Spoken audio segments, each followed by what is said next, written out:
పశ్చిమ గోదావరి జిల్లా దెందులూరు ఎమ్మెల్యే చింతమనేని ప్రభాకర్ మరో వివాదంలో చిక్కుకున్నారు. నిషేధాజ్ఞలు ఉన్న కొల్లేరులో కృష్ణా పశ్చిమ గోదావరి జిల్లాలను కలుపుతూ రోడ్డు నిర్మించారు. కోమటిలంక నుంచి ఆటపాక వరకు అర్ధరాత్రి ఎమ్మెల్యే అనుచరులు రోడ్డు వేశారు. విషయం తెలుసుకుని అక్కడికి వెళ్లి అడ్డుకున్న అటవీశాఖ అధికారులపై వారు దాడి చేశారు. ఈ వ్యవహారంపై ఫారెస్ట్ సిబ్బంది కైకలూరు పోలీస్ స్టేషన్లో చింతమనేనితో పాటు అనుచరులపై ఫిర్యాదు చేశారు.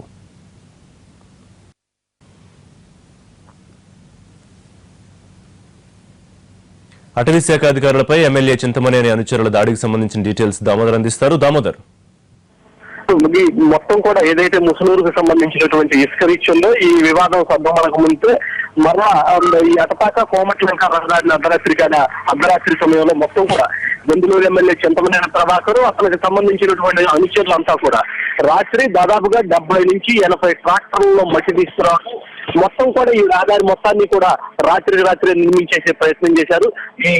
ఈ ప్రాంతం అంతా కూడా +5 కాంటూర్ పరిధిలో ఉండటంతో ఈ రోడ్డు వేయకూడదు అని చెప్పేసి నిషేధాజ్ఞలు ఉన్నాయి.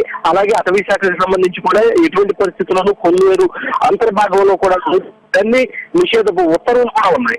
ఈ నేపథ్యంలోనే ఒక 2 నెలల కిందట మంత్రి కామినేని శ్రీనివాస్ తో ఈ రోడ్డు వేయడానికి సంప్రదింపులు జరిపారు.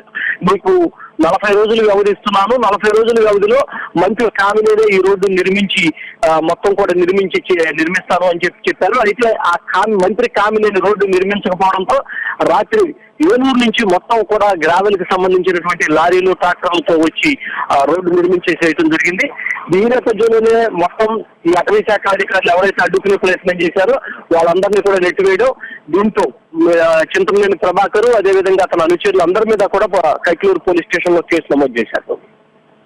వరుసగా ఎమ్మెల్యే చింతమనేని ప్రభాకర్ ఏదో ఒక వివాదంలో వారు కావాలని ఇటువంటి పనులు చేస్తున్నారా ప్రస్తుతం, లేకపోతే పార్టీ వైపు నుంచి ఏమీ అవ్వదు అనే ఇబ్బందితో ఇలా ముందుకెడుతున్నారా, ఎట్లా అర్థం చేసుకోవాలి?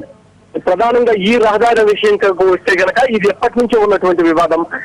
ఎందుకంటే ఇది కృష్ణా అటు పశ్చిమ గోదావరి జిల్లాలో 2 జిల్లాలకు సంబంధించినటువంటి కొల్లేరు ప్రజలైతే వెళ్ళాలి అని అంటే కనుక మామూలుగా ఈ మార్గమే ప్రధాన రహదారి. ఇది వాళ్ళకి కొల్లేరుకి సంబంధించి కనుక చూస్తే చింతమనేని ప్రభాకర్ కి ఆ నియోజకవర్గానికి సంబంధించి మొత్తం కొల్లేరు వాసుల్లో పట్టు ఉండాలి అంటే ఈ రోడ్డు నిర్మించి తీరాల్సిన పరిస్థితి ఉంది. కాబట్టి తనకు సంబంధించినటువంటి కొల్లేరు వాసులు ఎవరైతే ఉన్నారో తన అనుచరులు కానీ లేకపోతే ఆయా గ్రామాల దాదాపుగా 20-30 గ్రామాలకు సంబంధించిన వాళ్ళందరినీ ఆకట్టుకునే విధంగా లేకపోతే వాళ్ళందరికీ రహదారి ఉండే విధంగా వాళ్ళలో ఎక్కువ కాలం రాజకీయంగా మనుగడ సాగించాలి అంటే కనుక ఈ రహదారి నిర్మించడం అవసరం. ఆ ఉద్దేశంతోనే దౌర్జన్యం నుండి అయినా దీన్ని నిర్మించాలని చెప్పేసే ఉద్దేశంతో చింతమనేని ఇప్పుడు 3-4 పర్యాయాలు మొత్తం ఈ రహదారి నిర్మాణం చేయడానికి ప్రయత్నం చేసి విఫలమయ్యారు. కానీ ఈసారి మాత్రం కొల్లేరు ప్రజల్లో అక్కడ ఉన్నటువంటి పరిస్థితి ఈ 2 జిల్లాలను కలిపేందుకు మాత్రం ఈ ప్రయత్నం అయితే చేశారని చెప్పొచ్చు. Thank you.